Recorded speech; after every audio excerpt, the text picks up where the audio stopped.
Good day, good evening, everyone, and welcome to the first race, the opening race of this third FAI World Virtual Sailplane Grand Prix final. We're going to race in Slovenia today. You will see the task in a few minutes from now.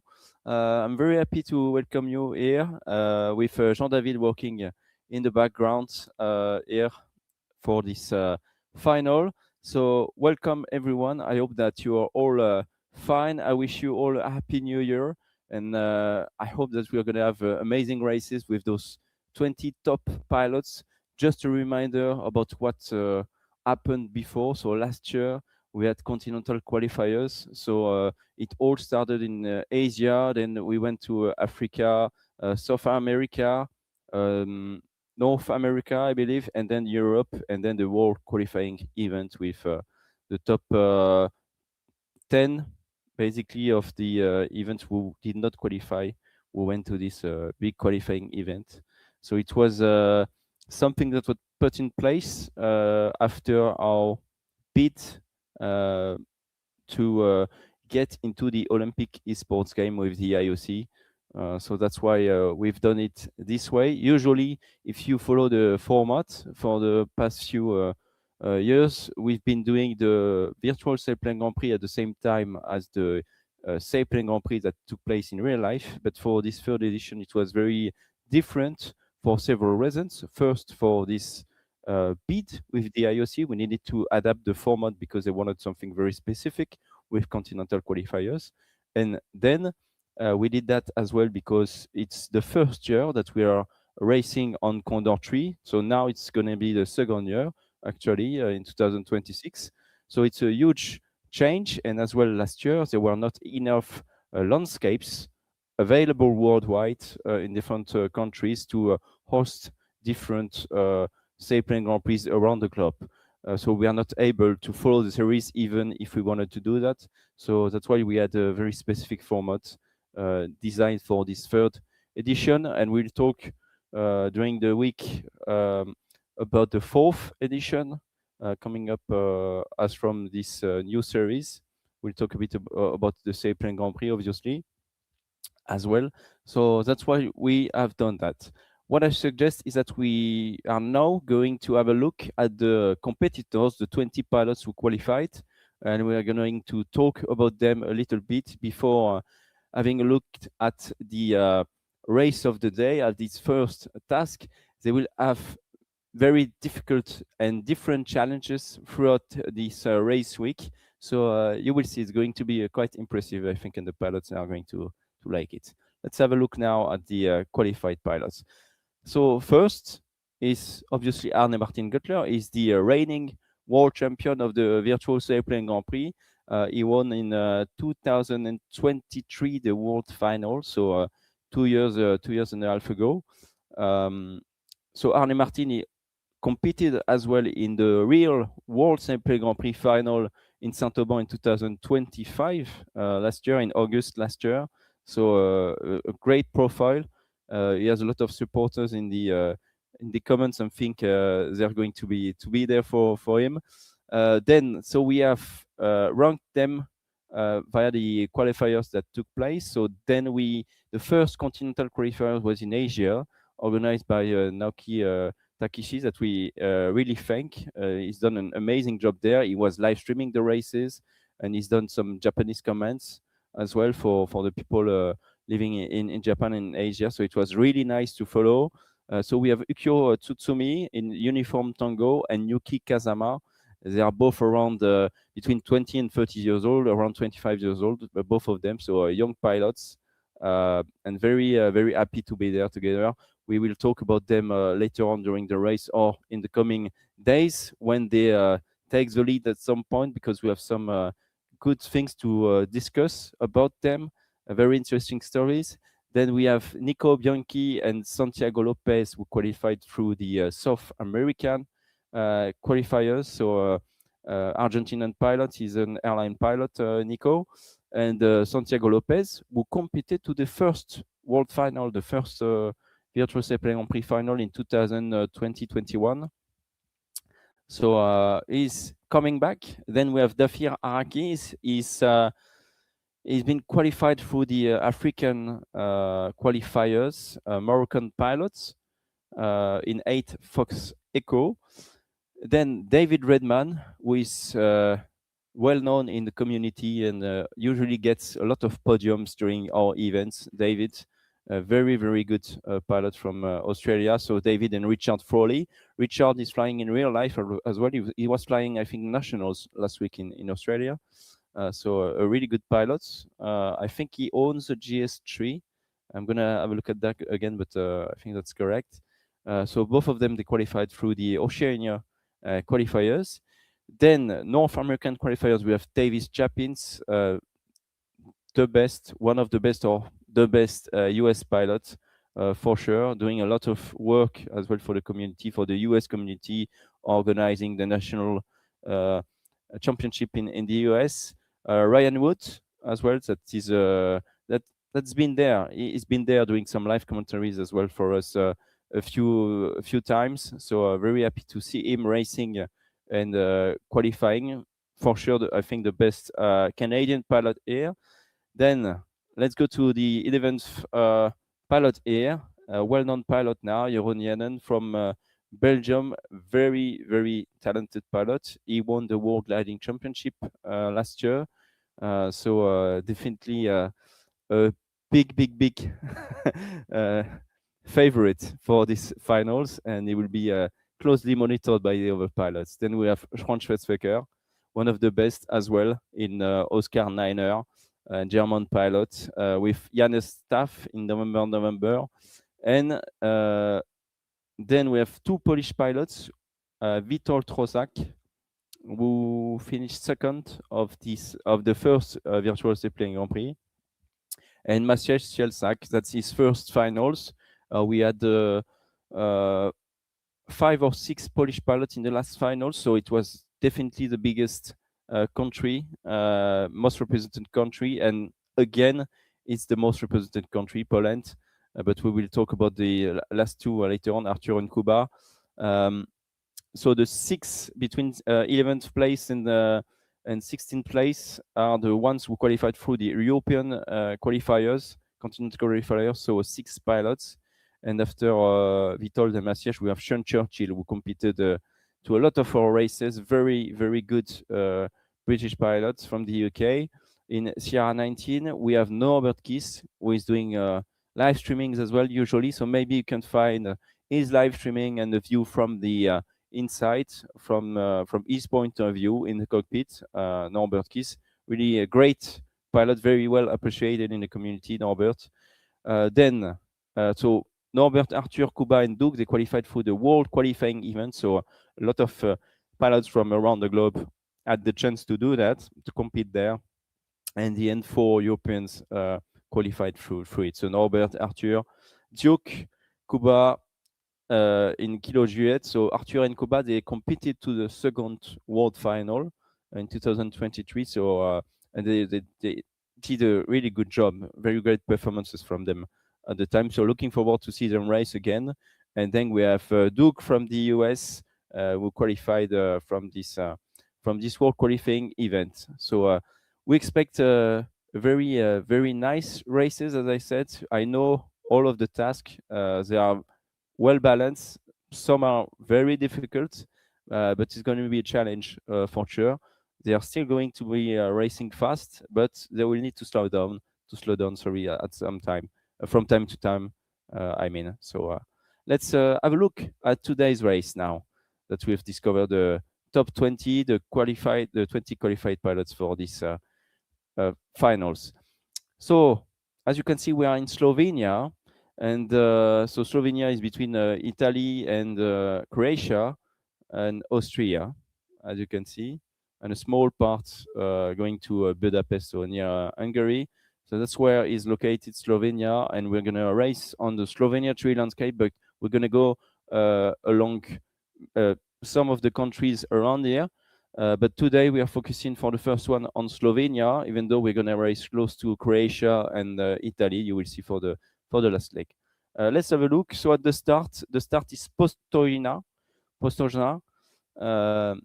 where all the pilots are waiting, are gathering, testing the air mass right now. So that's the 2D view, and then we go into the 3D view into Condor to see what's going on and how is the weather like. The race we start in about 10 minutes from now, so we can discuss about the 2D view, about the task on the 2D view, and then we'll talk about the weather in live. So Postojna is the first the start line, I mean, maximum altitude 1,600 meters, and the max speed is always 170 kilometers per hour. For all the races, it will be like this, unless you have a strong headwind, but we kept this value to make it easier for everyone. So the first start Podjona, then we go to the first turn point, Martvice, which is close to the Croatian border here. All the turn point are a cylinder of 500 meters. You will see we're flying very close to the border here in purple, just next to me. Then we'll go to, so that's 50 kilometers, roughly 50 kilometers length of leg length. Then we're going to race for 95 kilometers to turn point 2, Boinska Bistrica, right here. That's southwest of Les Bled, that a lot of pilots flying Condor know very well, because that's kind of the base when you start learning how to fly gliders on Condor. So not far from Les Bled. Then we go to Sepovan, turn point 3. That's 29 kilometers to go there. Small hills, a few hills here to take care. And then we are going to Divaca. Divaca is going to be the finish point with a small reporting point, as usual, to align the pilots with the runway. Right here, it's going to be 36 kilometers and 7 kilometers between the reporting point and the finish line. The finish line is always 30 meters above ground level here for those finals, so it's going to be very easy for the pilots. The ground is at 424 meters above mean sea level, so it's going to be at 454 meters QNH for the pilots. So they need to cross this value above this value for the finish, to cross the finish line and not get any penalties. There are very few penalties here in Condor and in the Sailplane Grand Prix. So we make it easy to understand for the pilots, easy to understand for you, the viewers and the fans. So let's have a look now at the weather. 3 different type of weather today. You will see when we are in the game. The base weather is like this. It's a bit of overdevelopment, about 15% of overdevelopment set in the simulator right now. The wind is coming from the south for 21 kilometers per hour, so that's already quite some wind. The base is at around 1,600 meters above ground level with moderate climb, so about 2.5, 3 meters per second. That's what we can expect in the base area of the weather. A little bit of wave everywhere, 40 kilometers per hour at 3,000 and 5,000 meters, 40% moisture and 3/10 of stability. So that's, you may have a bit of wave at some point, but I doubt that the pilots will use it. And for the cirrus clouds, it's covered 2/8. Then there is a huge weather zone between turn point 1 and turn point 2. You will see it. And the cumulus, will disappear. We're gonna have blue thermals only, so the sky is going to be blue. Cirrus clouds are going to be thicker with 4/8, and the thermals are going to be weaker. So they will have to slow down at some point. The wind is going to be 11 kilometers instead of 21, still coming from the south, always today. So that's going to be a tricky part between turn point 1 and turn point 2. And then around turn point 2, so just before turn point 2, they will recover some cumulus. They will see new cumuluses forming and good weather again. And then before reaching turn point 2, they will meet 1/8 of cumulus, so much less cumulus, but no rain. You can have some rain in the overdevelopment area that we have for the base weather here. and then so around turn point 2, only 1/8 of cumulus and 1,600 meters above ground level. Wind coming from the south, 15 kilometers. So a bit of challenge today in the weather. So really looking forward to it. The race will start in about 6 minutes and 30 seconds. You can see it top left of your screen. We are with Sean Churchill, who picked the GS3 18 meters. So if you don't know the GS3, that's a very nice glider that's been created, built in South Africa. For sure, one of the best to compete at the Sailplane Grand Prix. We have usually we will see, but we have usually between 2 and 4 different types of gliders competing in the 18-meter class. So we are racing 18-meter class in SGP, and this is one of them. Just a quick hi to Moritz. Moritz saying I'm hyped on YouTube, and you can react as well on Twitch. And you will I will see your comments from above. IGD right here. The race starts in 5 minutes and 40 seconds.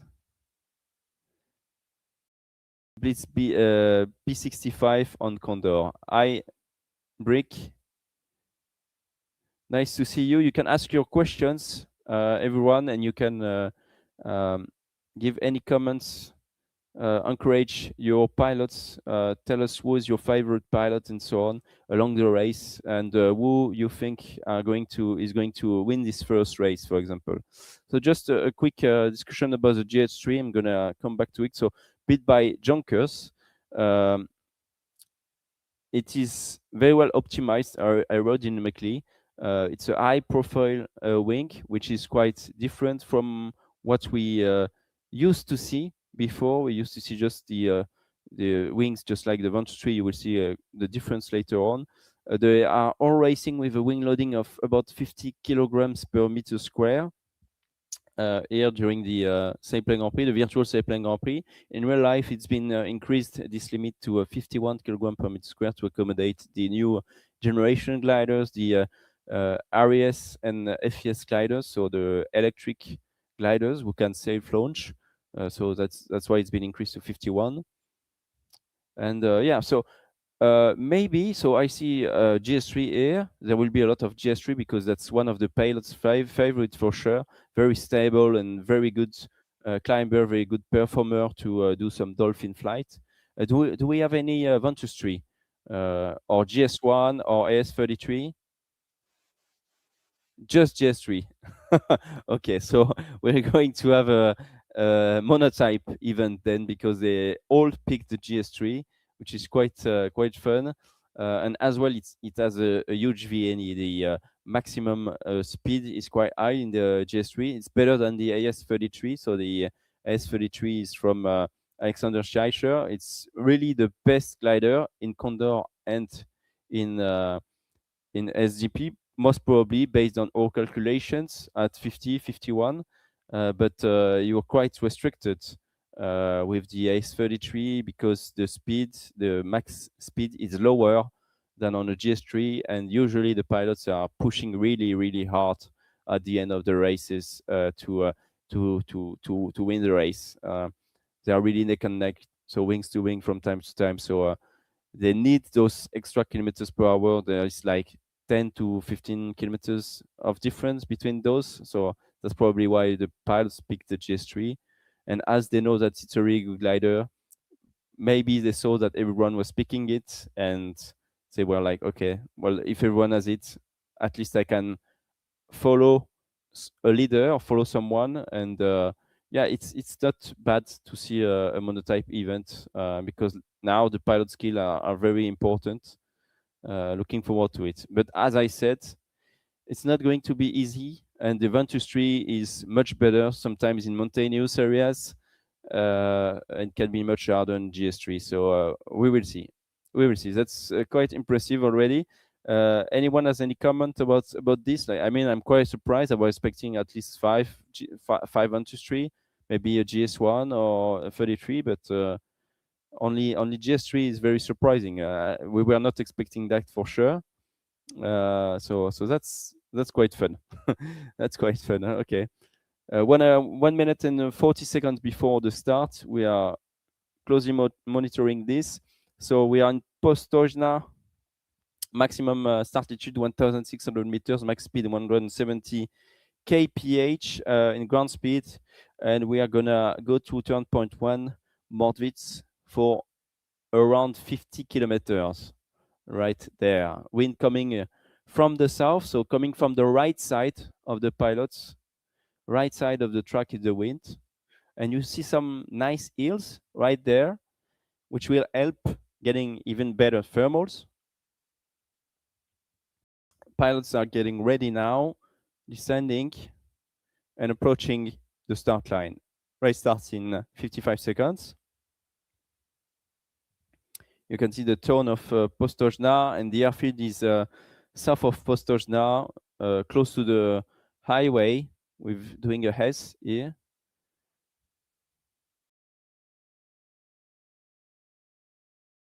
Okay, the start in about 30 seconds from now. I see Witold is with Maciej.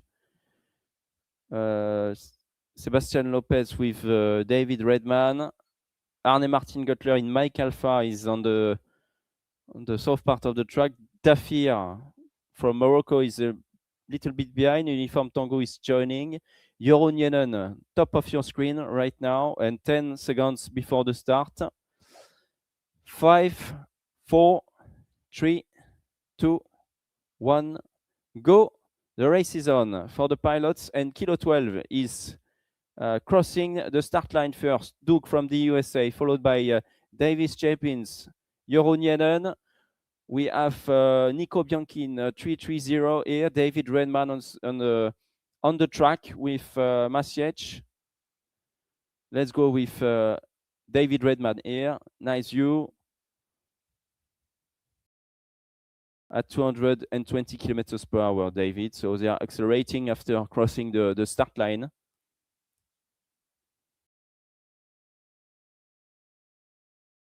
Nice field of 20 gliders.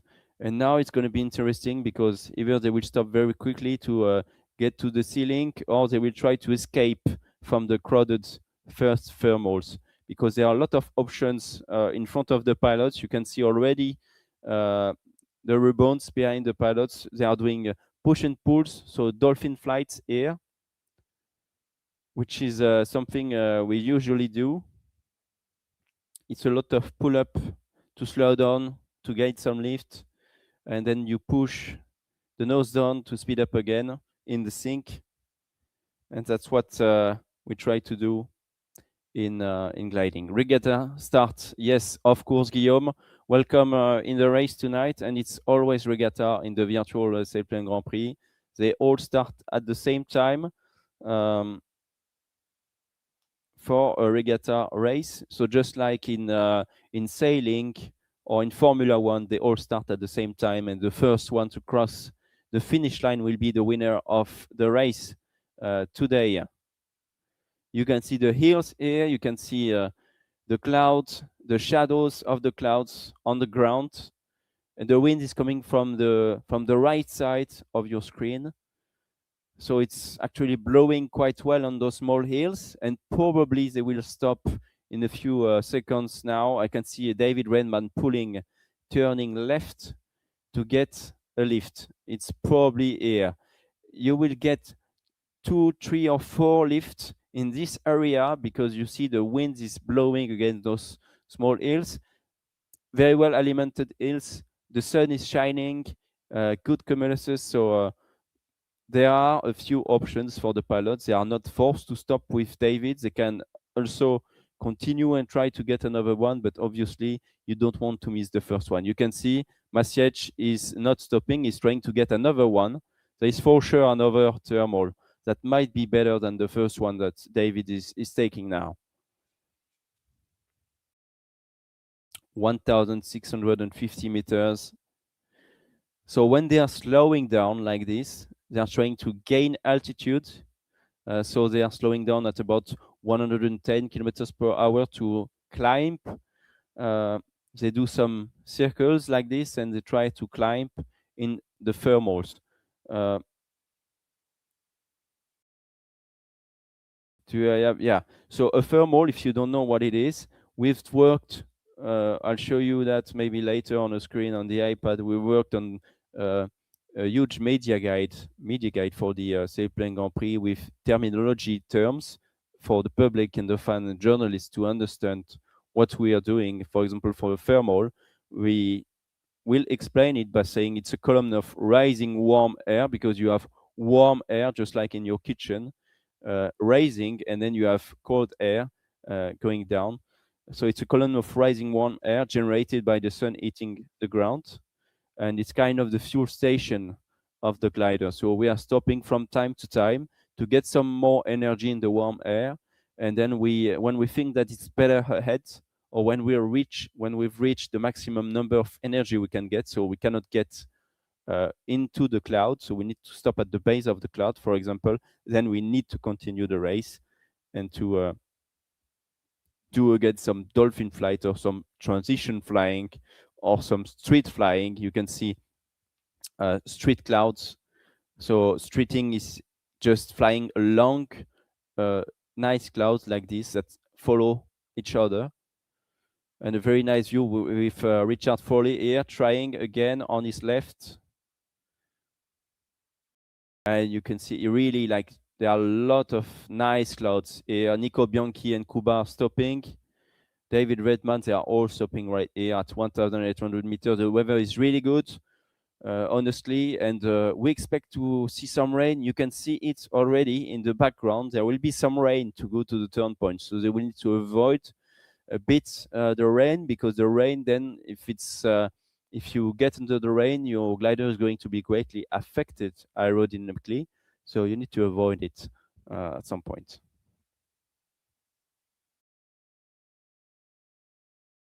And Santiago Lopez is now the leader of the race. He's left the crowded thermal with the group, and he continues toward turn point 1.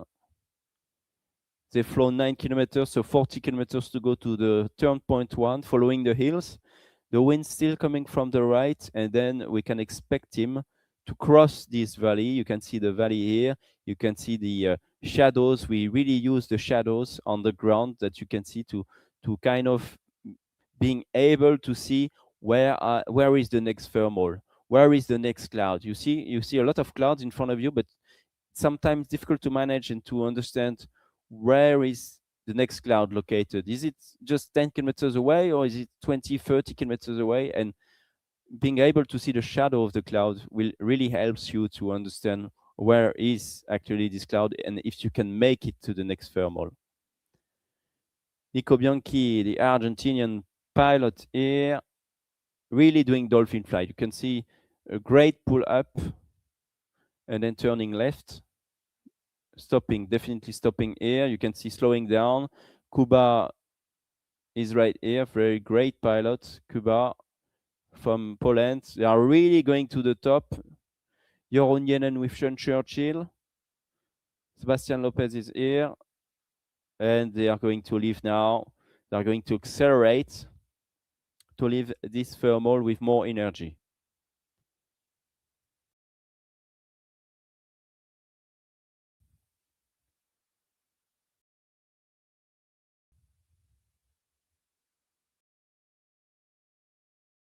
So now they've made the maximum of potential energy available for them. They cannot go higher than the ceiling. They cannot go into the cloud. So they need to convert this potential energy into kinetic energy. So they are accelerating, flying very fast. Uniform Tango, the Japanese pilot here, Ukyo.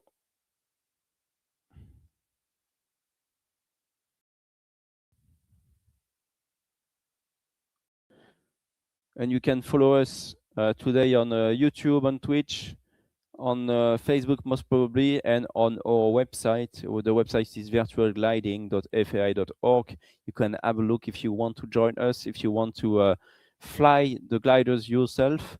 We're gonna throw probably a link at some point for you to see how to join us, to buy the game and so on. Let's do that now. on Twitch, on YouTube, and you can click on live on our website, and you will end up watching the live stream here as well. You can still continue sending messages and chat with us, ask your questions while the pilots are racing, and that's the link. Thank you very much.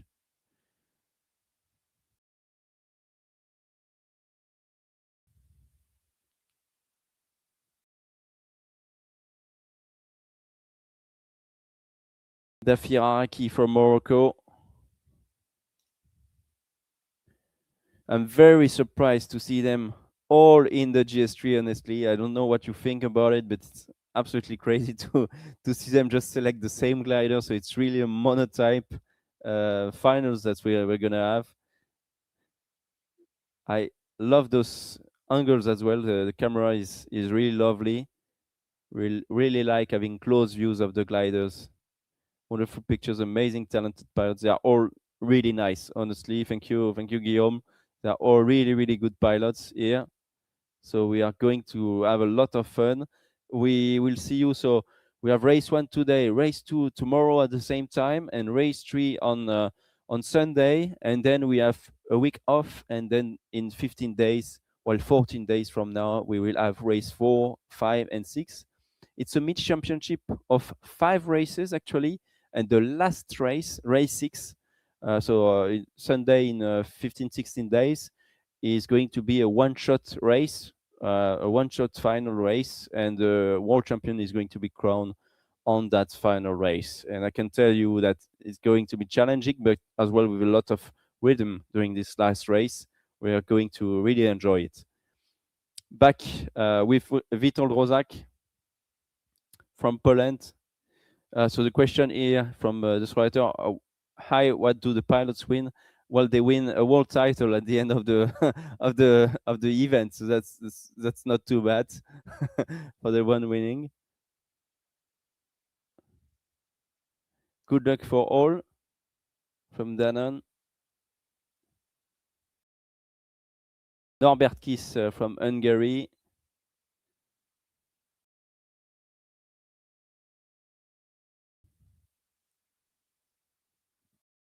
He's been flying for a lot of years in the Connor community. Doug from the US.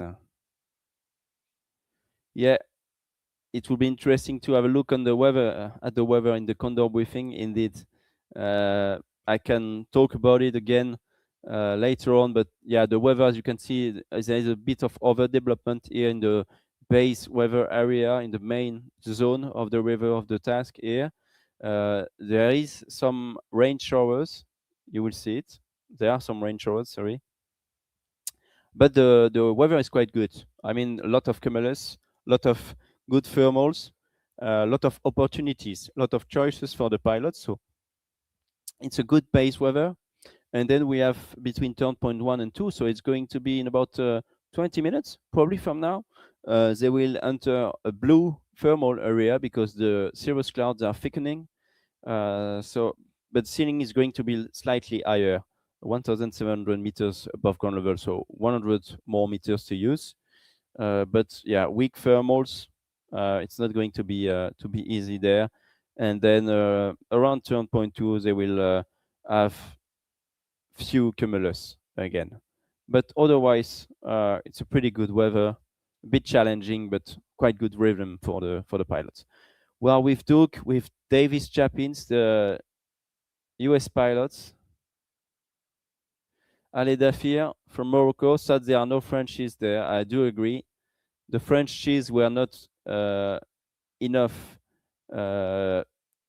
We didn't have enough French pilots who registered to the European competition, but they were quite good. I think in the top 15 or 20, there were quite a few French pilots, so they missed really the qualification by a small margin. But they need to train more, and we need to have the best French pilots as well competing. And some of them are flying both real and virtual competition as well, so it's not always easy to manage. But yeah, if you look at Jeroen Jannen from Belgium, I mean, he's been doing both virtual and real gliding at a very, very high standard, very good pilot. So you can do both. You can do both. Yeah, indeed. Okay, the clouds are the best at the top. So the higher you climb in Condor 3, the better the climb will be, the thermal will be, and the best energy you will get. You will bet in Condor. Indeed. So it's better to fly higher than to fly lower. So it's good to attack and to try to take some risk to take the lead, but sometimes you need to slow down a little bit to just climb and continue the race again later on. This is a 2D view. You can see we are between the start and turn point 1. The pilots are approaching turn point 1, and we have a split. Witold Rozak, Oscar Niner, so Frank Schwetzfeger are on the north side of the track, and Ryan Wood is leading with Arthur Zuk in Alpha 33 and November Golf Sierra, the Japanese pilot, on the south part of the track.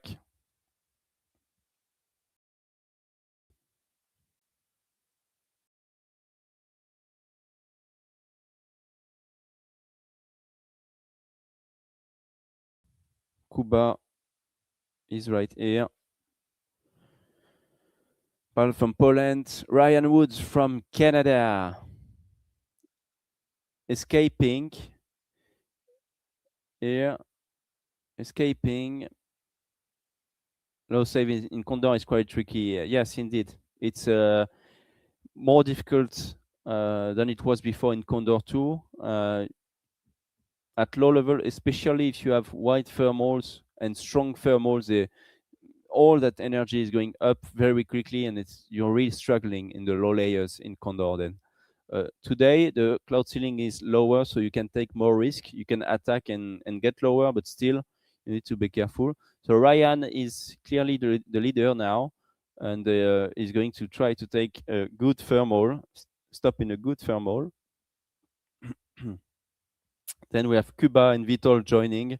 You see, they will try to find something great before going to turn point 1. And look, we can see turn point 2 in the background, so we can kind of see what's going to happen between turn point 1 and turn point 2. And as you can see, there is a small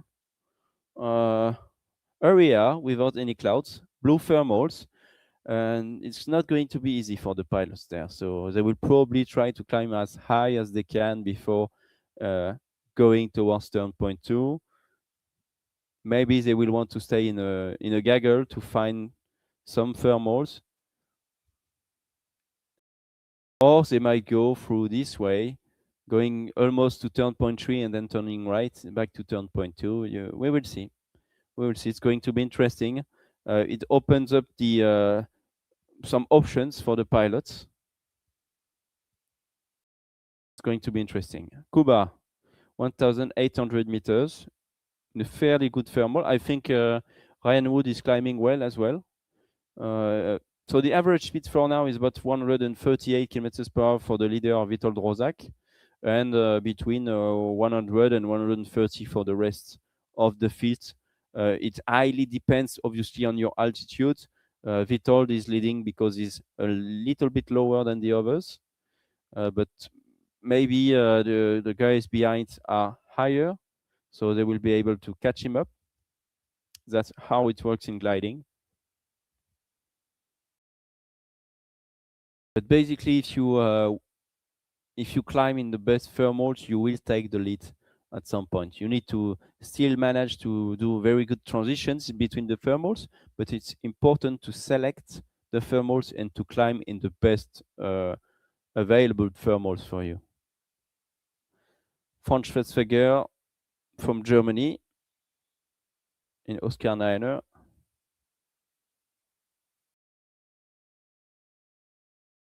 (190 kph). So flying fast, but still not too fast. And I see Ryan Wood and Yuki Kazama climbing quite well with a left turn here. Dafir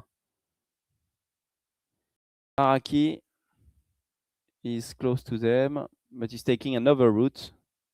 You see the shadow on the ground here, so there is a cumulus just above his head now, and he's really aiming for a good thermal right here. It will need to be here. It is going to be there for sure. He will find it. I'm sure about it.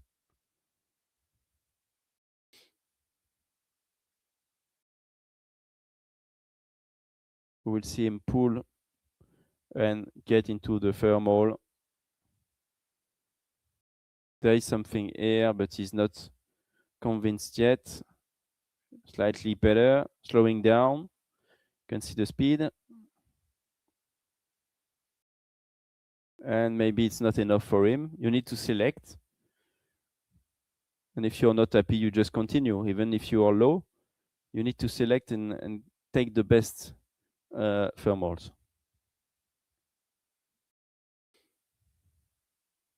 Dafir continues. And Jeroen Jennen back with the world champion in real life in standard class, if I'm correct. Jeroen 2,240 meters, really good, really good.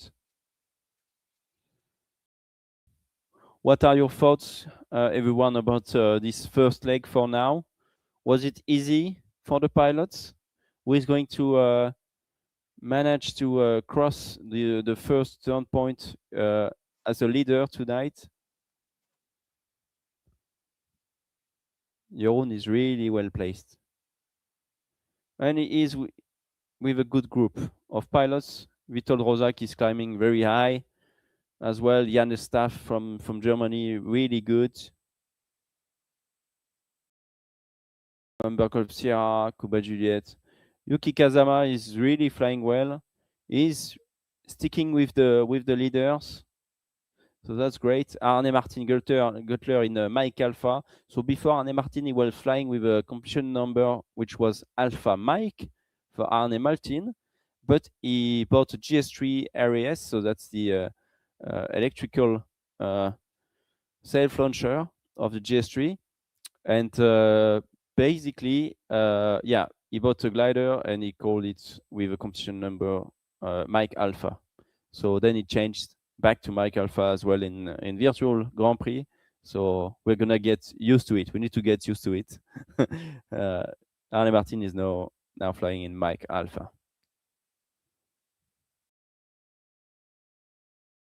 Someone somewhat is now a subscriber with Prime. So yeah, if you're following us on Twitch, you must know that if you have Prime Video or just Amazon Prime, you can subscribe and help our channel to grow. It's free. You just subscribe with a Prime account, and it's free. So you can do that to help us tonight. Don't forget to like and subscribe as well to our channels, YouTube, Facebook, and Twitch and Instagram. You can follow the races every day, and also TikTok. You will see some highlights. You will see some shorts on TikTok. Average speed 127. That's what we can expect indeed. Is there any option to watch the scoring? Maybe you could add it at the edge of the screen. Thank you. Yeah, so this is the scoring that we have. I mean, not with the points. We could get like virtual points as well, but we are not doing that. Let's talk about the scoring later on. The pilots are approaching the first turn point. So turn point 1, Mordvice in Slovenia for race 1. Jeroen Jennen from Belgium, is crossing the first turn point now. Well done, Jeroen. And it's going to be difficult, more than 90 kilometers to go to the turn point 2 now. With blue thermals in blue sky, and we have Masiec just behind him in Victor Lima Zulu, followed by Janesh Staff in November. David Redman from Australia in 4th position. Sean Churchill from the UK, 5th. I see Norbert Kiss and Witold Rozak, wings to wings. A huge group here. They need to be careful. Ryan Wood, Uniform Tango from Japan. Yuki Kazama must have turned it, or is very close to turn it. Yeah, Yuki is at the bottom of the screen here with Nico Bianchi, Arne Martin Guttler, Doug, Alpha 33. Kilo Juliet is slightly behind, and I see that Dafir Araki is much lower and is trying to get a thermal south of the turn point. Behind them, so we have Cuba, we have Sierra Lima, Sebastian Lopez, and Richard Frawley from Australia. And instead of going directly to turn point 2, they made a U-turn and they came back to climb back again. They need to climb. Yuki Kazama in November Golf Sierra right here with a black GS3, black winglets, black tail, and they are climbing.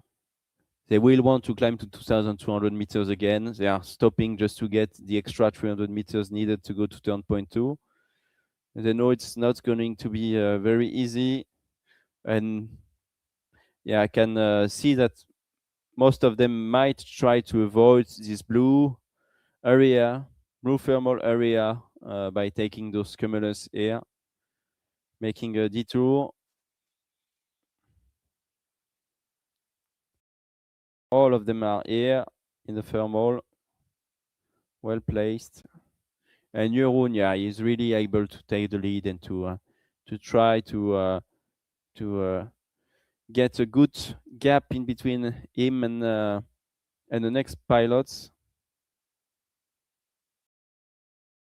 So talking about the scoring from Axino, also in the media guide, sorry, from the SGP that's going to be released in a few days, you will see as well an easy way to understand the scoring of the Grand Prix, how it works. So basically, the first place gets 10 points, second place gets 8 points. There is a gap of 2 points, and then it's only 1 point below per position. So third, 7 points, 6 points, fifth, 5 points. If I'm correct. Sorry. Let me do that. Yeah, fourth, 6 points, 5 points, fifth, 5 points, sixth, 4 points, seventh, 3 points, and so on. The ninth place gets 1 point, and 10th place or above or below, sorry, they get 0 points. So 10 to 20, they get 0 points. Then the championship table, so the 5 races that you will see, it's the total of all the races during the event, and then we'll have final one-shot race for race 6. It's always the same scoring though.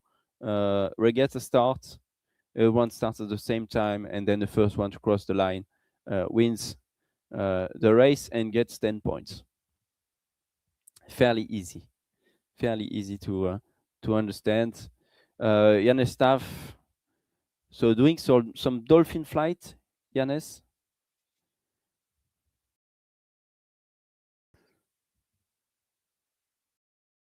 You want to minimize the time spent in sink air, in bad air, we can say. And yeah, you kind of mimic the motion of a dolphin when you do that. You can clearly see it. They are really doing push and pulls. And that's how you manage to get a good transition in between thermals.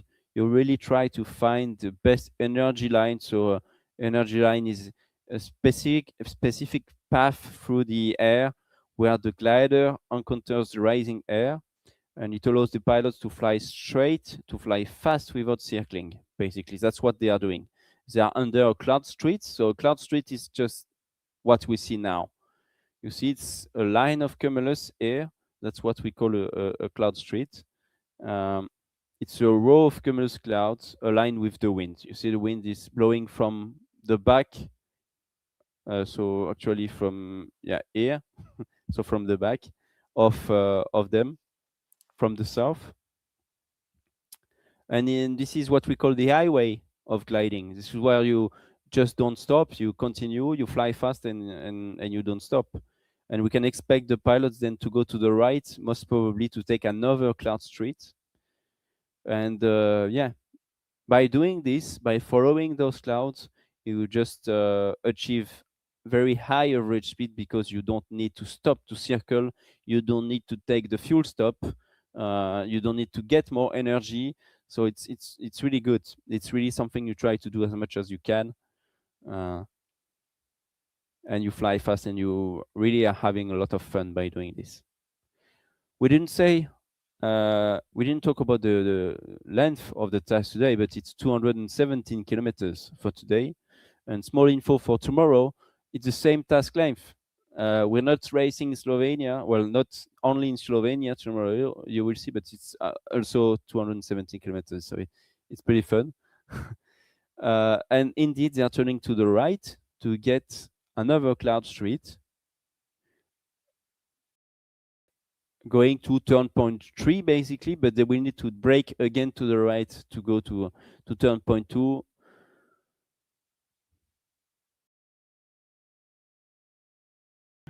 Do you have more questions, everyone? Very happy to have you here tonight with us. This is the 2D view.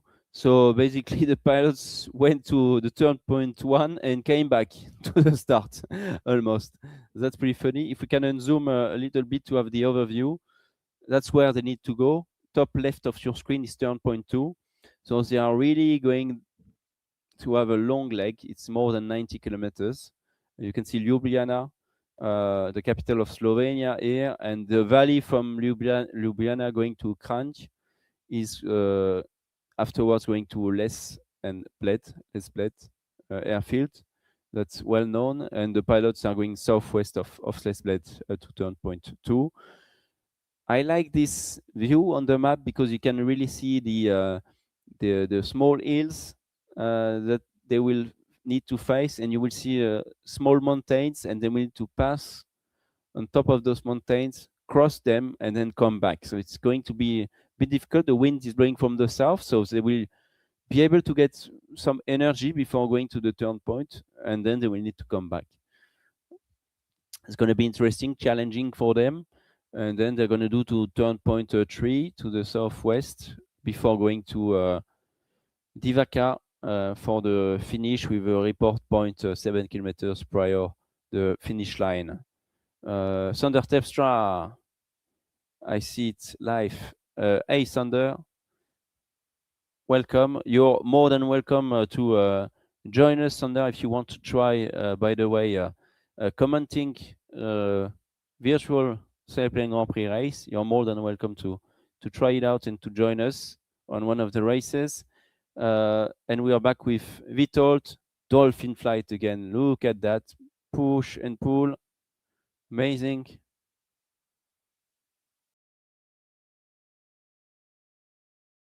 Amazing. And Nico Bianchi flying really well. Arne Martin in front of them. Norbert Kies. Just imagine how it can be in the cockpit now. The pressure, the tension that they must have flying those races, like knowing that you can get a world championship title at the end of the races, at the end of the week. It's crazy. Like they must be so focused doing this, trying to get the best energy lines and so on. It's really not easy mentally for them. They need to focus a lot. They are going to sleep well tonight.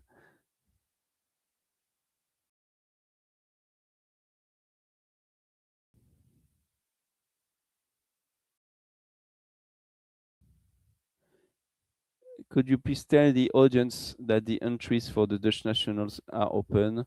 They are at Terlet Airfield, where we hosted the Dutch SGP last year. Awesome. So that's not for virtual, that's for real gliding. So if you're a real pilot and you want to do the Dutch nationals, maybe you have a link to share in the comment section, Sander, for us. to register to the Dutch nationals, and they are in Terlet, indeed, where they hosted the Dutch Sailplane Grand Prix, which was absolutely amazing to follow last year. They made a small podcast every evening to discuss about gliding, about the races, about everything around aviation, around the airfields. Yeah, it was really, really nice to watch, honestly. And I'm sure we're gonna have other Sailplane Grand Prix events in the Netherlands, because it was really, really nice, really nice. Back with our Belgian leader, JJJ, turning left and getting a thermal.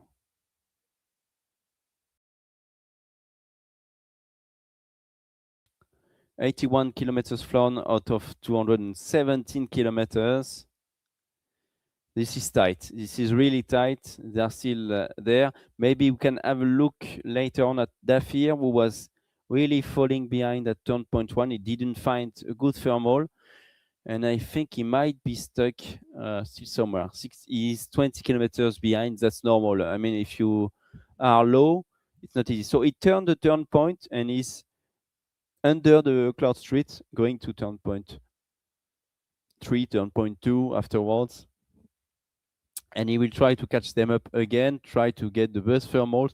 Hopefully for him, it might be better behind than when the pilots went through the cloud street.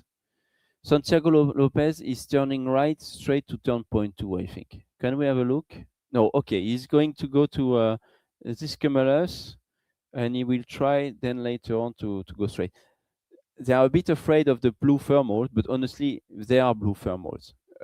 It's weak thermals, but they are there, and they are slightly higher than those thermals. So, and they can fly straight to the turn point. So it's not that difficult. You take a little bit of risk, but they are thermals. They are thermals, so they can really do that. They can take another option instead of doing this huge detour, going back to the start line almost before turning to turn point 2. It's a huge detour. They can also fly it straight. It is possible to do. They don't have to be afraid. It's better when you are several pilots together, when you are forming a group, a great gaggle, to fly into those blue thermals, but you can still do it. I mean, even solo, you can do it for sure. Santiago Lopez from Colombia. Very happy to have him back. So he qualified through the South America qualifiers. And yeah, Sebastian was part of the first virtual Sailplane Grand Prix final in 2021. Hi, Skywalker. Welcome back. Happy to have you here for the final of the Virtual Sailplane Grand Prix, the World Final. Let us know if you have any question, or if we need to make a recap already of the race, of what happened so far. Maybe we can do that after 100 kilometers. We can have a look later on at the 2D view to discuss quickly about what the pilots are doing, quickly an update about the weather, and about who is leading the race. And this will lead us quickly to the turn point 2 afterwards. Nice show. Thank you. Well, thanks to you. We will be there tomorrow again for race 2, and on Sunday for race 3, and then you will have to wait for 2 weeks, for 15 days, to see us on the 6th, 7th, and 8th of February for the last 3 races. Yuki Kazama.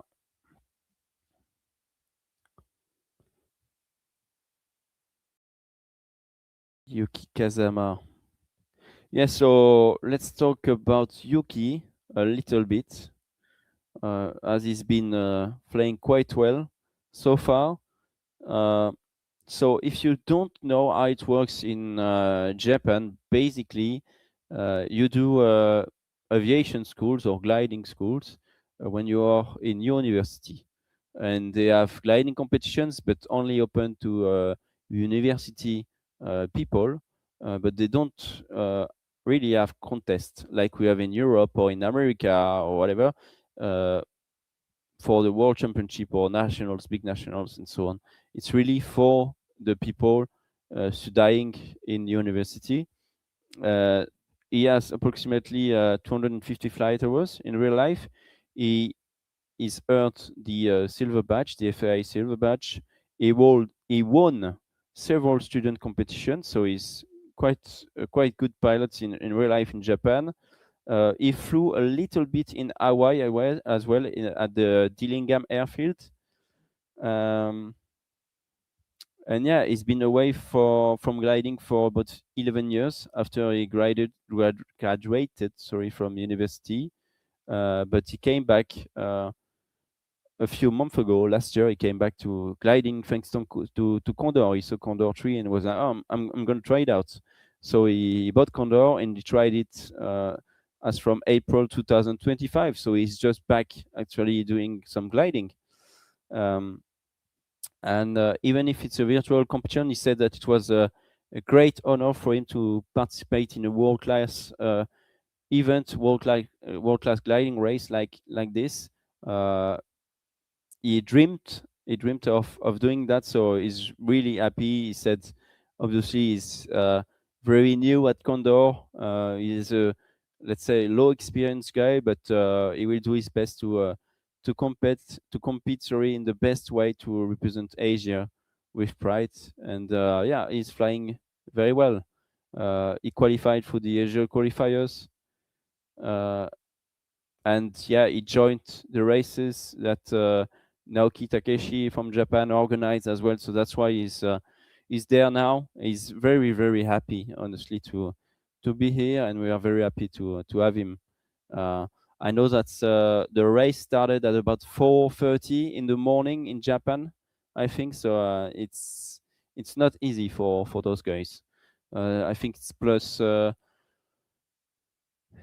From 8 UTC time, it's like +8 or +9 hours in Japan, probably. Let me check time in Tokyo quickly. So yeah, it's 5:12. So yeah, indeed, it was 4:30. So at 4 a.m., he connected to the server and he started to fly with Ukyo as well in Uniform Tango, both from Asia. And now it's 5:15 in the morning, and you need to get the energy at that time of the day to be able to fly well. And maybe he will, well, we are on the weekend, but I hope he's not gonna need to go to work afterwards and so on. It's very difficult for the Asian pilots. So we're very very happy to have them uh, during our events and for this world final. It's never easy to wake up this early and to try to do your best at this time. Um, Hello, Julien. Very happy to see you back. Julien is following us for every race. A very good follower. So thank you very much. And he says, "Go go JJJ, come on Belgium." Another comment from I think it's Jim Aketoft, if I'm correct. Great race so far. Go Arne. So we have JJJ leading the race, Oscar Narner, Charlie November, and yeah, Arne Martin is flying as usual, fast but slightly higher, slightly behind, and is ready to pick the best option at the end of the race. It's a really good style of flying. Could you explain how to use the flaps, especially when entering or exiting a thermal? Um, so the flaps, they help you aerodynamically. So you get better performances at slow speed with the flaps down, and at higher speed with the flaps slightly up like this. And when you enter a thermals, so the slap is highly dependent on the speed at which you fly. So you fly fast, let's say at 220 kilometers per hour in transition, and then when you slow down, when you pull up, you're going to bring back your flap lever like this to get the flaps down, down, down, and down. So to go up, from up to down like this. So you got to bring it back slightly, and There is obviously an optimum speed at which you do that, but it's as well with the feeling that you're doing that, and you try to go to a neutral point at about 230 kilometers per hour, let's say, where you still have the choice whether you want to accelerate again and take that lever back to the front, or if you think the thermal is really good, and then you're stopping and you can go backwards to get more flaps down and try to slow or almost brake, like set the parking brake and just turn, get your bank angle and go into the turn and do that. So the flaps are really good and really helpful for that, to help you just stop and go into the turn and get the thermal. Now that I'm showing this, you need to wait a second. I'm going to bring some flaps and show you the flaps. Stand by.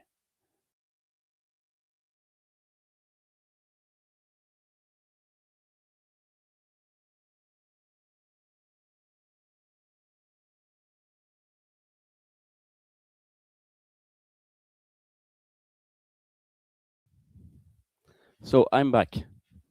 I'm back with some flaps and we're approaching turn point 2, so it's really good. So really the pilots try to avoid as much as they could that blue zone, blue area, so it's quite funny. Here are some levers. I need to put them in front of me, otherwise you will not see it. Levers with air brakes here, air brakes, and the flaps. The flap lever is here. This is something for Condor, made for Condor, from little bit of advertising from Chevets. So chevets.fr or .com. And this is, by the way, really nice. So I can show you the explanation. When you fly, let's say, very fast, you're forward, and then you try to slow down. You slow down at 140, 130 kph. And then if you're very happy with the thermal, you go down, down, down, and you slow down as much as you can. And then you accelerate again, and you try to fly faster. Then you have as well a small, what do you call it, the trim here in green. This is really good, guys. We're going to talk about this later on. I was not supposed to talk about it, okay? But now that you're talking about flaps, I have this just next to me, and I'm using it when I fly Condor, and it's really good. So I'm showing it to you. They have a lot of different examples of flaps and air brakes for us, and yeah, it's really good. So there you go, some flaps. If you have other questions on the flaps or air brakes or whatever, you can ask. Maybe we'll put a link for this thing in the comment. But yeah, really good. It's really good.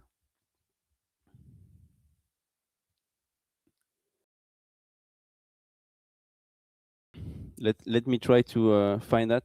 Where can we buy that air brake and flap lever unit? So it's chevets.fr. I'm gonna put it here, guys. And they actually do those levers and stuff. We are gonna try to sell it at some point on virtual gliding website, but we are standing by. To be completely transparent, we had a deal before with Trustmaster, and they are a bit struggling right now. So we are waiting to see if we can get them on board with the IOC. Because we made a bid with the IOC, they supported our bid, Trustmaster with the IOC, and obviously we cannot get two different suppliers for air brakes and flight controls. We can get competitors, but Chevets guys are doing something very different and very well adapted to what we are doing, to gliding. So it's really good, and hopefully you can get both on board and everything works. I'm gonna send you the link in the description so that you can have a look yourself, because it's very good, honestly. And yes, the SA Soaring Society of America are using those stuff as well.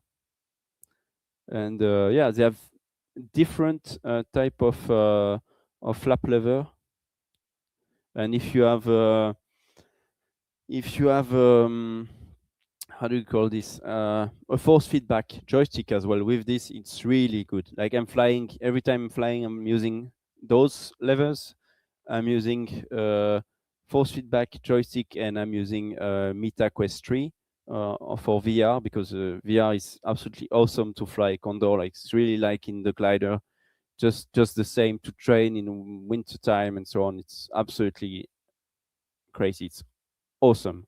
You get it's very easy to look left and right yeah, it's awesome. You need to try it out. And yeah, if you need to buy a VR headset, just buy the Meta Quest 3. It's the best one on the market for sure. Best one for Condor 3. It works plug and play directly, so just buy this one. Don't waste your time trying something else. And it's, I think, cheaper than it was 1 or 2 years ago. So just go buy this one. It's by far the best one. Back in the race, yeah, happy birthday to Sandor. It's a great pilot from the Condor community, well known as well, Sandor. So happy birthday to you from all of us, Sandor. Is it possible to be a spectator inside one of the competing gliders? We can try to have a cockpit view at some point. So the cockpit view in the spectate mode is not that great, but we can set it. We need to check if there is someone doing a live streaming. I'm gonna try to find it out now, if there is someone, or if you know, if Norbert Kiss, for example, is doing a live streaming, you can send us the link, and then we can show you the point of view from the inside. But usually, yeah, yeah, Norbert is in live, so you can see that. I'm gonna send you the link in the description, guys, and you can see two POV.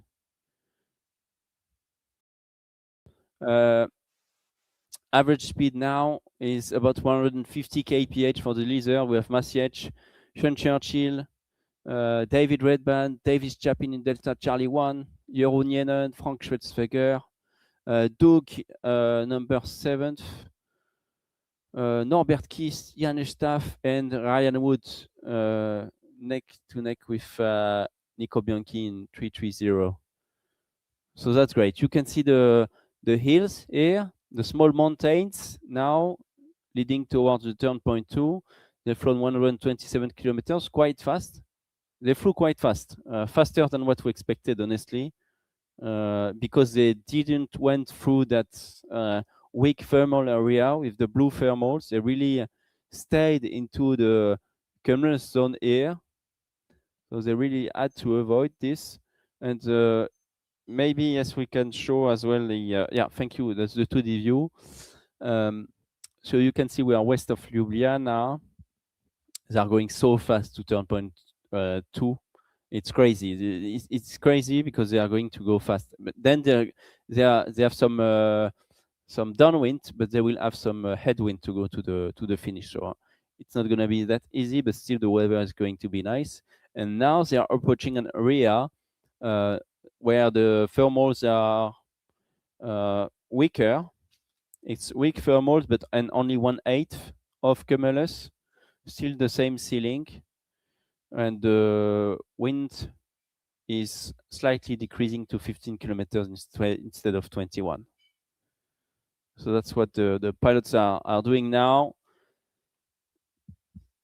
Norbert Kiss, can we have a look at the sky next to the turn point, please? Close to the turn point, to see if there are indeed less cumulus. So yeah, that's after this reach. There are less cumulus to go to the turn point, but still pretty good weather. Honestly, still pretty good weather. It goes really fast today, really fast. Yeah, the shirt is from Sweden indeed. I was like, what am I wearing tonight? Usually I'm wearing the polos from the Sailplane Grand Prix or Virtual Sailplane Grand Prix, but it's winter as well in Paris. I'm in Paris tonight. So it's winter time, and this is from Boras. You can see, I think it's BSKF, Brassical Food Club, welcoming another Sailplane Grand Prix event in 2027. It's going to be, I believe, the last or at least one of the last Sailplane Grand Prix qualifying event in 27. The Swedish flag is here and Swedish Air Sport. So that's from the last Sailplane Grand Prix in 2022 or 23, I think. I think 22.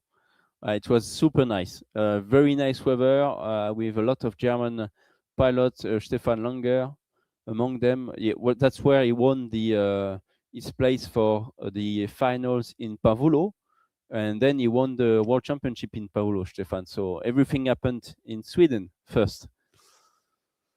Frank Schwetzweger climbing. Frank, keep pushing. Yeah, Frank is a favorite as well. He really is a favorite. Jeroen Jennen is just behind. You see Yuki Kazama in November Golf Sierra is still there, flying really well with Sean Churchill, with Davis Chapins, Masiec, in Victor Limazulu is there.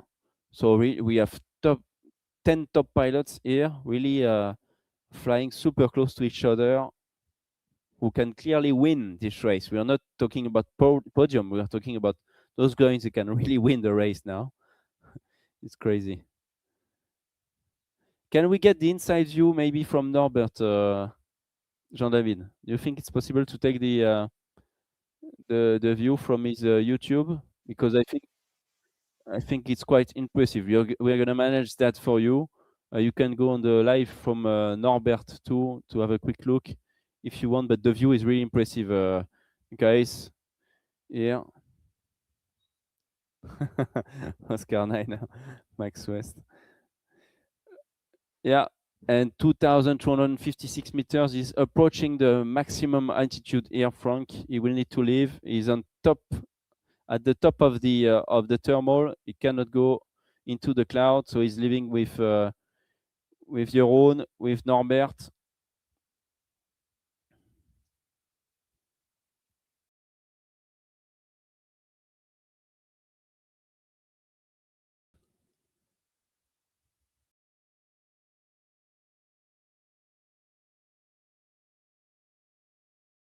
Virtual SGP. Let me check if there is someone else. Oh,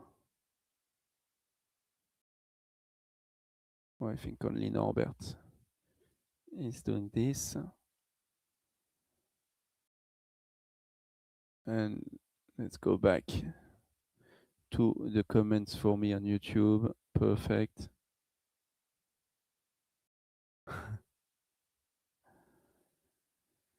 So we are going to turn point 2 right now. We are in between turn point 1, turn point 2, between Morzvice and Boinska, Bistrika.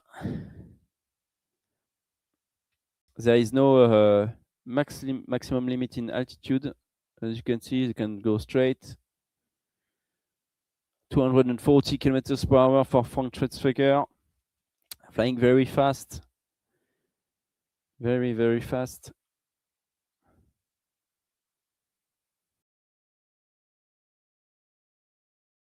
A lot of comments for the German guy and for Frank, who is leading the pack now. Keep pushing. Frank, keep pushing.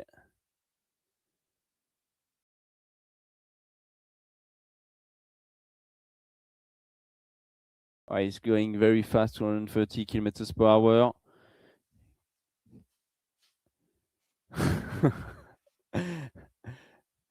Yes, Max. Yes, we agree. I'm not gonna say this. Yeah, he's very good. He's flying very fast, Frank. He's in a very good position. Keep pushing. Germany approaching turn point 2. 140 kilometers flown. You can see the very nice ridges here. And the pilots. And he's stopping now, Frank, maybe 110 kph. Yes, he's stopping definitely on the left. So once Norbert is established in the thermal, if he's stopping, then we will be able to have a look from the inside. No, Norbert is not stopping. Let's continue with the guys.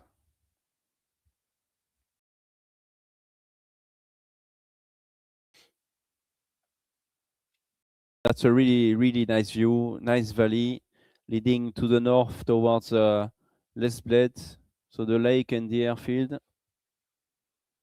We're in Slovenia. And Jeroen Jenen is the first one to turn the turn point 2. Congratulations. Amazing. David Redman just behind. Norbert Kiest, Arne Martin Guttler in 4th place. The reigning world champion. Janusz Staff in November, followed by Masiec. Nico Bianchi, Oscar Neiner, Yuki Kazama, Vitol Rozak. They all made it to turn point 2, followed by Sean in Sierra 19, Davis Chapins in Delta Charlie 1 as well. Well done. Well done, everyone. And they are crossing back with some downdraft. They are behind the mountains here, and the wind is facing them. Headwind to go to Divaka. And that's an inside view from Norbert Kiss that you can see. So this is not exactly live. There is a bit of delay from him, obviously. We are live, but he has some delay on his YouTube.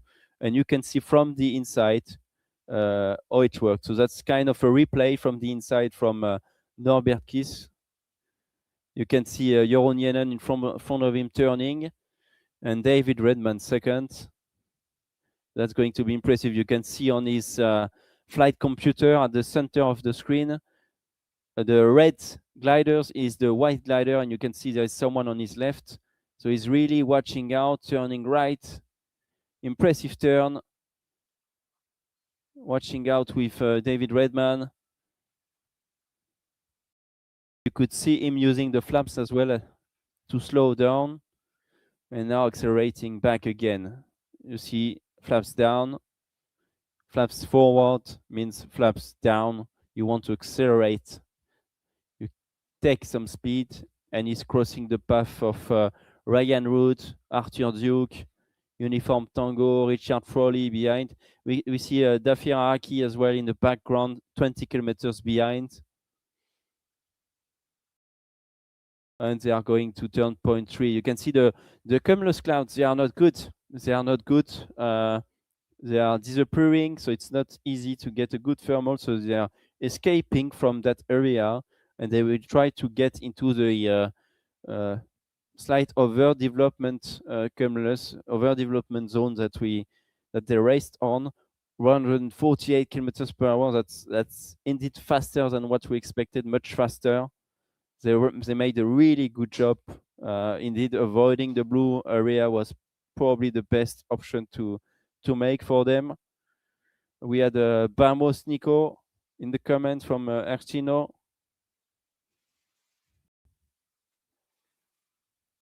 So Nico Bianchi in 330, 330.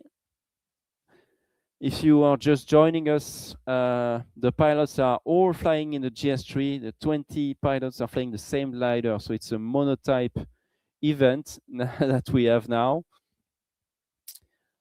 Charlie November is here with Nico. They're flying fast. Arne Martin is in a very good position again. He knows that you need to be in a good position in the last 100 kilometers, in the last 70 kilometers of the race to win the race. 217 kilometers to race today, 217 kilometers in total. Between turn point 3 and turn point 4, we have 36 kilometers and then 7 kilometers.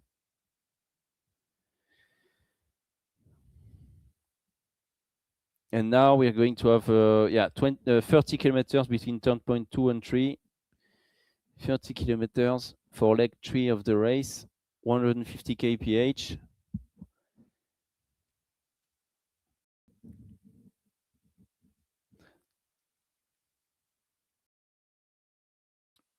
So 60 kilometers to go, roughly 60 kilometers to go.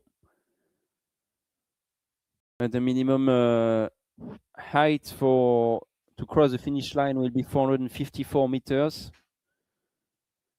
So they will need to climb at least once and then use a cloud street or climb twice to be able to reach the final line, the finish line. I don't know if I can create a small poll maybe. Let me check that. Manage poll.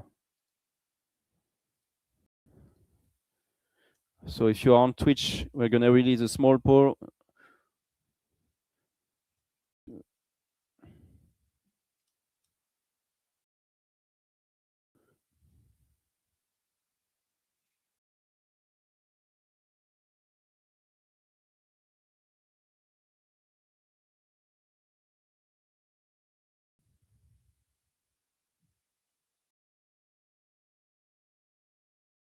Come on, you have 3 minutes to vote on Twitch. Who is going to be the winner of race 1? And I had to pick 5 options, 5 or 6 options, but you can still add options apparently. You have 3 minutes to vote on Twitch. And you can subscribe as well to our channels, like the videos. We're very happy to have you with us tonight. We're going to be there tomorrow as well. And on Sunday, you're on 1,700 meters. He's trying to get a good lift, but it's not easy. And Frank Schwetzfeger is with the leading pack. Jeroen has made a different decision. He was the leader, the first one to cross turn point 2. And he's managing 2 meters, 2 meters and a half.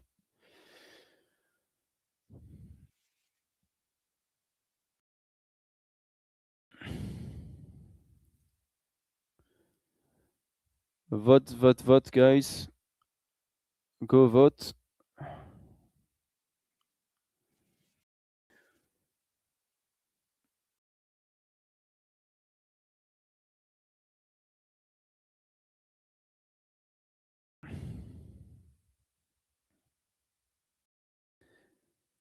And they continue to the turn point 3, Sepovan. So we said 30 kilometers between turn point 2 and turn point 3. It's fast, fast, fast. Pilots are racing fast. They know they can get 10 points and they can lead the championship tonight for the first day. Witold Rozak, look at him, he's climbing well. Witold with Nico Bianchi, Davis Chapins. That might be a pretty good thermal for him to try to take the lead from above. 1,900 meters. Really flying slowly. You can see 110 kilometers. So that's about it. Wow. Well done, Witold. Climbing well. And see, now you can see Arne Martin Göttler, the reigning world champion, with Oscar Niner and a lot of very good pilots. They are going towards the turn point 3, but they are very low.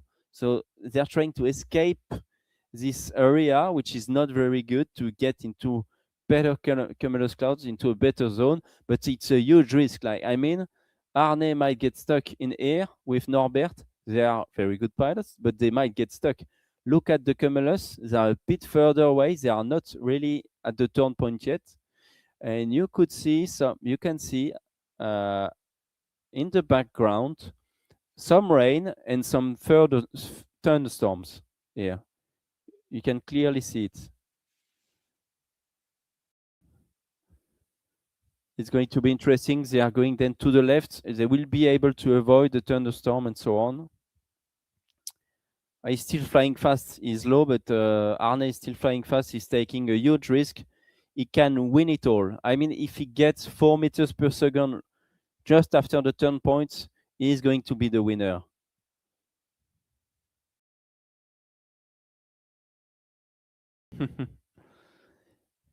It's not going to be easy. The poll on Twitch ended. Who is going to be the winner of race one?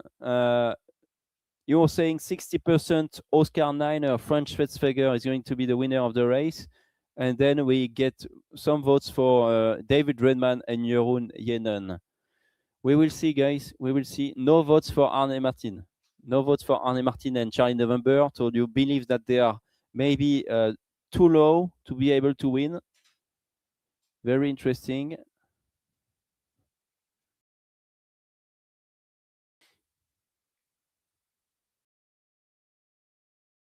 Maybe you can get the inside view from Norbert Kiss right now, who is approaching the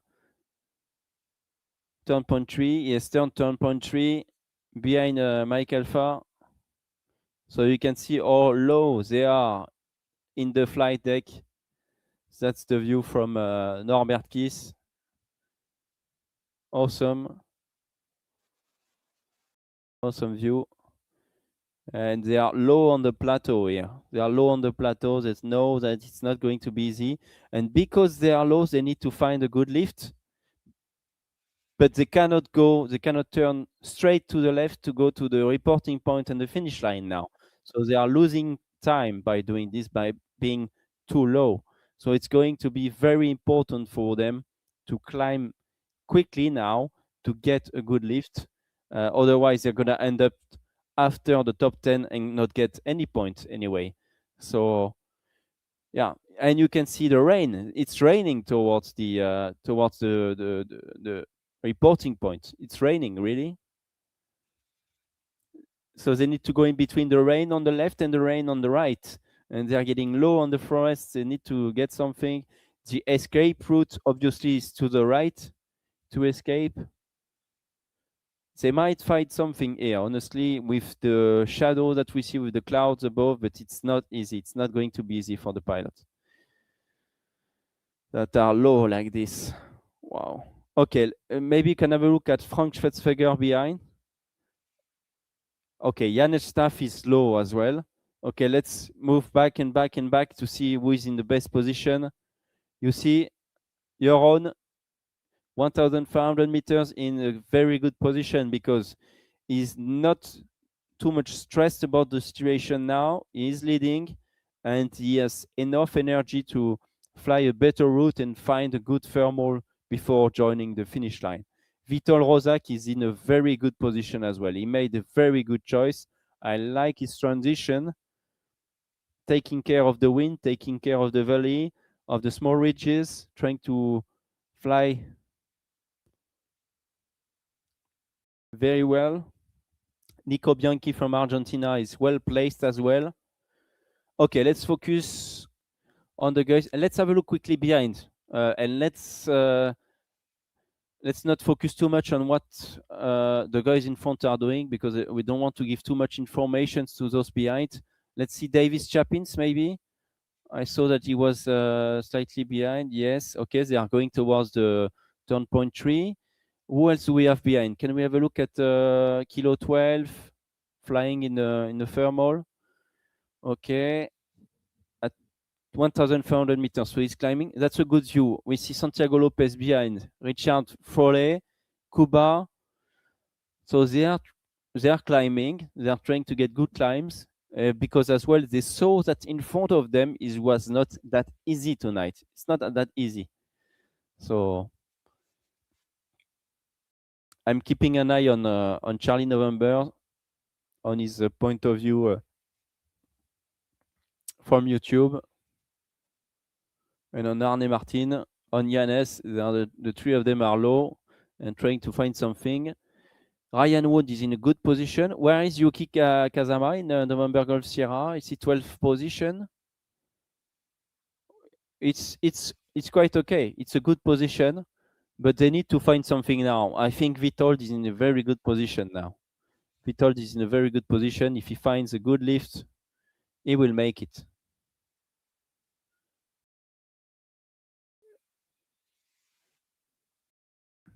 I can see that, yeah, Charlie November is stopping, David Redman as well.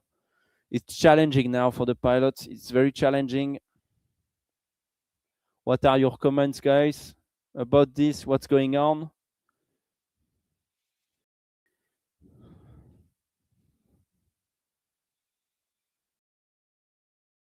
We've had a comment from Danone a few minutes ago. Go Poland. Go Poland. So go Vitold.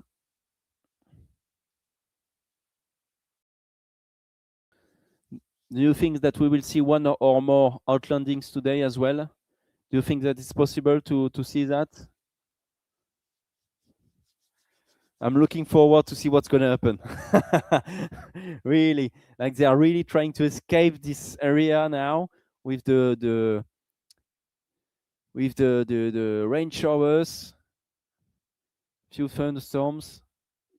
Yeah, and Charlie November is flying along that ridge, and he's trying to.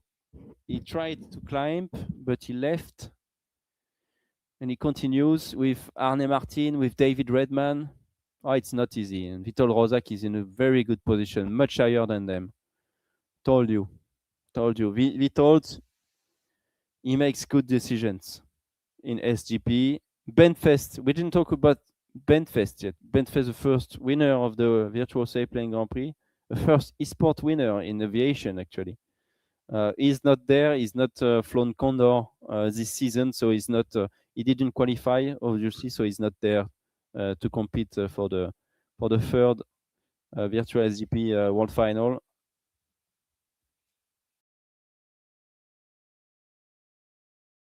You can clearly see the thunderstorm. Great image here. So they must avoid this area. This is key for them. Not easy to do. Janusz Staff is escaping from those hills. He didn't make the big detour like David Redman, Mike Alpha, but still, and Vitold in good position. Jeroen Jennen, very good position. Very good position, Jeroen. I don't know if he has enough energy, Vitold. That's possible. He might have enough, but I'm not sure. Because I see Jeroen is leaving. So either he's leaving to get a last thermal very close to the reporting point. Well, to the turn point 4, sorry. Yeah, to the reporting point, or he's leaving because there is nothing. He's not happy. Or he's high enough and he's going to win. So we'll see what's going to happen. It's very tight in between the top 10 here. Very tight. 217 kilometers to do today, and they flew 184 for Jeroen, probably 190. So around 25 kilometers to go for Jeroen Jennen. JJJ. Minimum altitude 454 meters. That's enough, I think, for Sean Churchill. That's enough. That must be enough. Vitol Rozak, Nico Bianchi are very well placed. Can we have a look at Nico? Nico Bianchi in 330. Okay, it's behind Vitold. It was difficult to see it. He's behind Vitold. Vitol Rozak in a very, very strong position now. It's going to be tight. We can expect low arrivals. Some pilots will have to slow down, others will accelerate. They will be very close to each other at the end.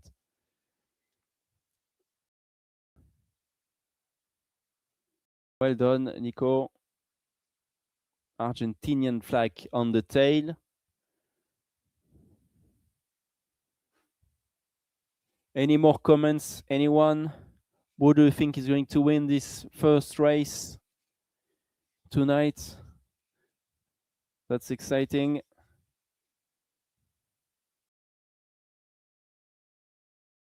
So Frank Schwetzweger, 1,400 meters. Okay, can we have a look at Jeroen Jennen and Janusz Staff? Jeroen 1,300. Okay, Janusz is 1,000. Oh, it's going to be so tight because Vitold and Nico have more altitude. They will be able to accelerate. So virtually, Nico and Vitold are leading Jannes, but I'm not sure for Jeroen yet. But they are clearly above Jannes, and they will make it. They will pass him. For Jeroen, Jannon, I'm not sure. They clearly have enough altitude. But it's going to be tight.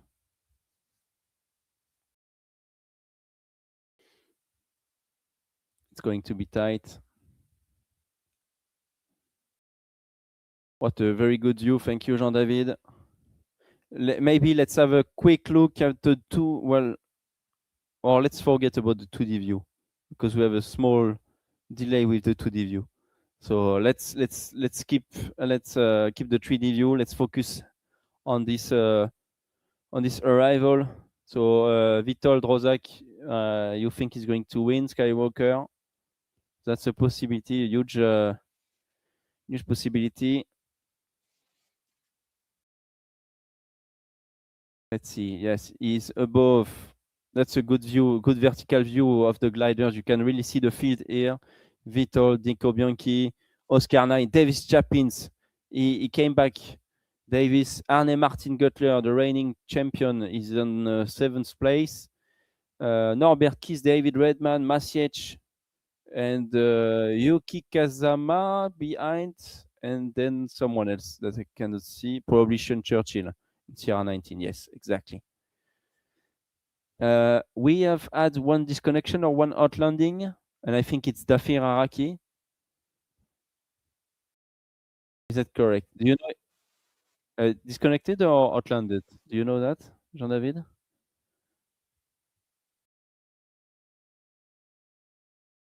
Okay, so we don't know yet.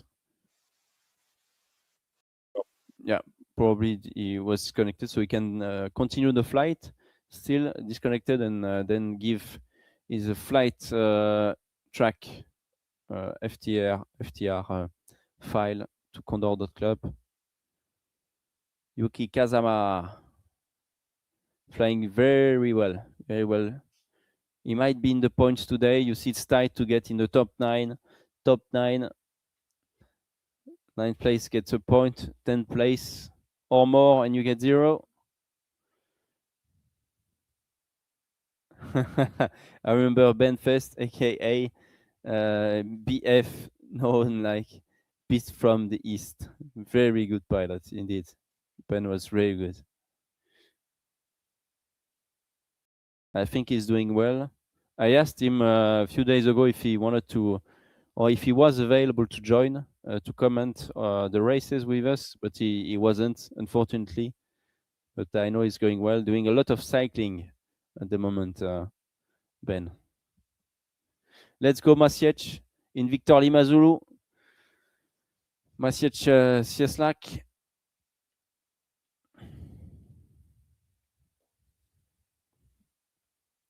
We're approaching the finish line.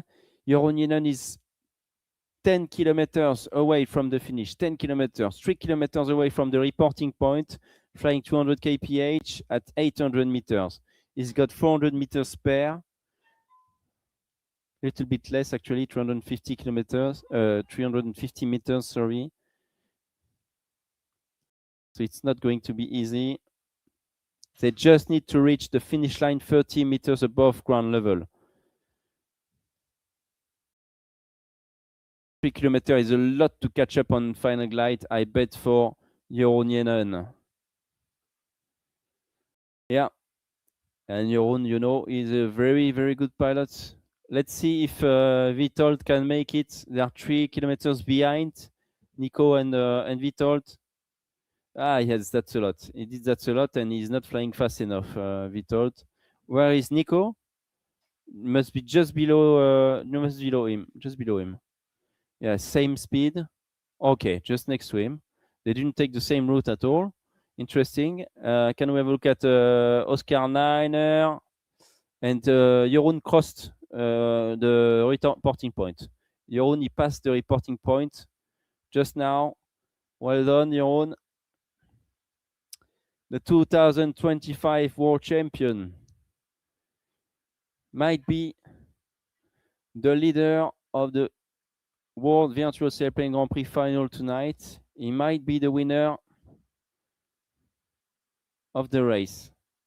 How many kilometers ahead? Less than 5 kilometers to do for Jeroen.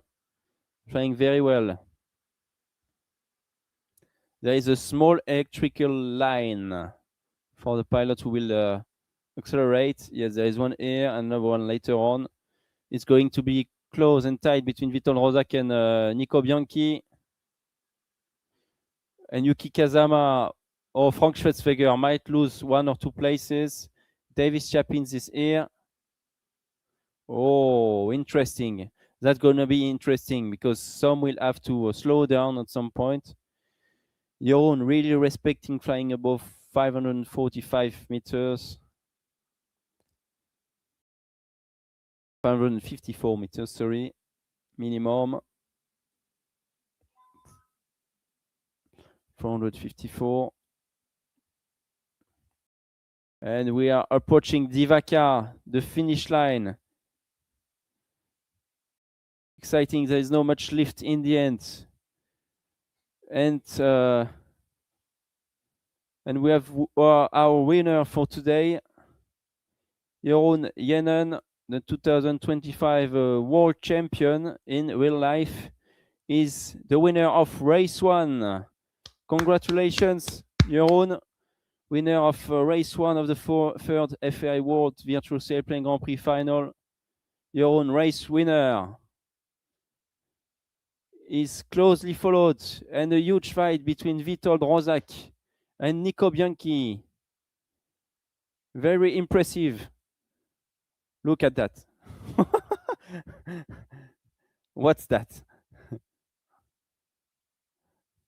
Very close finish and pull up, and they're above. No penalties for Witold. It was tight. And Witold is second, Nico Bianchi third.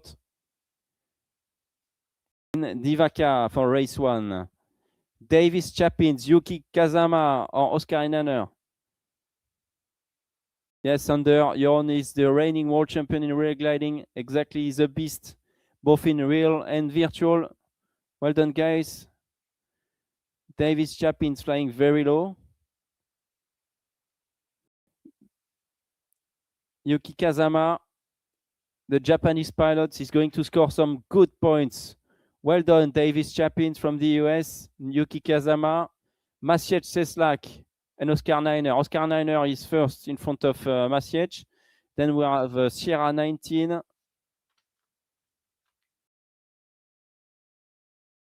Congratulations, Jeroen. Indeed. What a great finish. A great race winner. The Belgian pilot. David Redman, the OC guy. Can we get the results on the left, the average speed on the left of the screen, please, just to have a recap of the top 10. I think David is 9th place, 154 kph for Jeroen, and for 10th place now we have Norbert Kiss, Arthur Duke, Janesh Staff and Ryan Wood. Well done, bravo, well done, congratulations, JJJ, Jeroen, really magic. Indeed, he was leading at turn point 2, and it was difficult afterwards. Arne Martin Guttler, he missed the thermal. He was leading at the reporting point, and we talked about the situation. We said it would be difficult. He needed something, otherwise he would end up without any points tonight, and he did. It was difficult. It was a risk to take sometimes. You need to take a risk to try to get the day win. Uniform Tango flying now towards the finish line.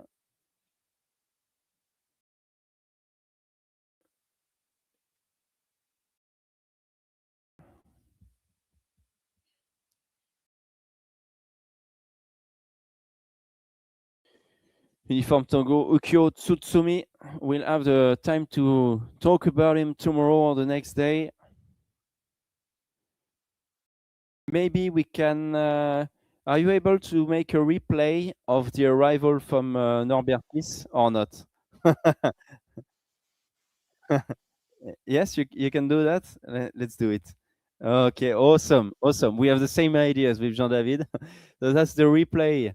We just lived that a few minutes ago with Norbert Kiss in Charlie November.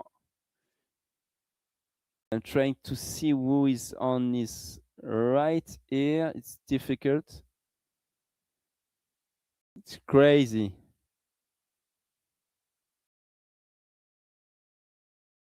Wow. So he made it on the 10th place, so 0 points for Norbert Kies, but very good flying. He was with Arne Martin Guttler, and he made better choices than Arne Martin at the end of the flight. He ended up in front and pulling up above 454. Awesome. Wow. Nice arrival from Norbert, very impressive to see it from the inside as well. And you can see, we're talking about the flaps, you can see the score in Condor, and you can see maybe penalty points, and no one has penalties apart from Richard Foley, I think 1.9 points, so not a lot. And Richard is above the top 10, so we can probably expect those results to be valid tonight. The pilots will need to send their files on condor.club or scoring partner. They know that, they know how to do it, and you will get the results very quickly on our social media. Sorry. So don't forget to subscribe and like, guys, while we keep following the last arrivals. It was, yeah, JJS is more straightforward than real life. That's for sure. Like, it's so tense, the SGP. Jeroen has not raced in SGP in real life, but it's so tense racing. It's very different from normal competition gliding. Only 20 pilots. The first one to reach the finish line wins. So very, very tense flying. Looking forward to moderate the flight tomorrow. Very nice. Yeah, you will see tomorrow 217 kilometers race again. What can I say about tomorrow? Let me have a quick look. Yeah, tomorrow we are gonna race in Slovenia, in Austria, and we will finish the race in Italy. So 3 countries to visit tomorrow. They will fly in higher mountains. It was kind of flatlands today, let's say, with those hills. No one took the option to fly straight in the blue thermals. It might have been quite okay to do that as well, but they flew very fast through the cloud streets. And yeah, tomorrow is going to be very interesting. Again, some interesting weather. We always have different weather for each race, so change of rhythm and so on is going to be very exciting. Tomorrow the race will be live streaming us from 19 UTC, and the race starts every day at 19:30 UTC. But before the race, before start line is open, we always introduce the pilots or remind you what happened the day before, or we remind you the results. We show you the task of the day, explain the weather. So be there at 19:00 UTC tomorrow, and we'll have fun. Might not be alone. It might be the first time someone else is streaming. If you want to try live commentaries and you're from the community, you know a bit of gliding, feel free to send us a text and you can try it out. It's the aim as well of this, that you can try it out and maybe come and comment races in real life too. Nice reports. Thank you, CG All from Jim Acketoft. Thank you. And we have Richard Foley from Australia, who is closing this race. I think he was the last one. Really cool to be in Norbert cockpit as well. Well done, everyone. I hope, Norbert, you're going to continue tomorrow And the next day is for your live streaming. I know he's live streaming a lot. A really, really nice guy, Norbert. So that's really cool. Santiago Lopez as well is coming in, ready to cross the finish line. No pressure. Richard Froley is right there. And we said Dafir Araki has been disconnected, so he's probably flying the end of the race on his own. He was the last pilot. He struggled going to turn point 1. He was stuck a little bit low. And they are landing in Divaca in Slovenia. So well done. We can probably finish with this, Jean-David. Congratulations, JJJ from DMH. Thank you all so much for having joined us tonight, guys. It was great. So see you tomorrow at the same time for another race of the virtual SGP final. It was fast, very fast, faster than what we expected. But those pilots are the best ones, and they qualified through very tough qualifiers last year. So looking forward to the races. Thank you so much, and see you tomorrow at 19:00 UTC. Bye-bye. Thank you.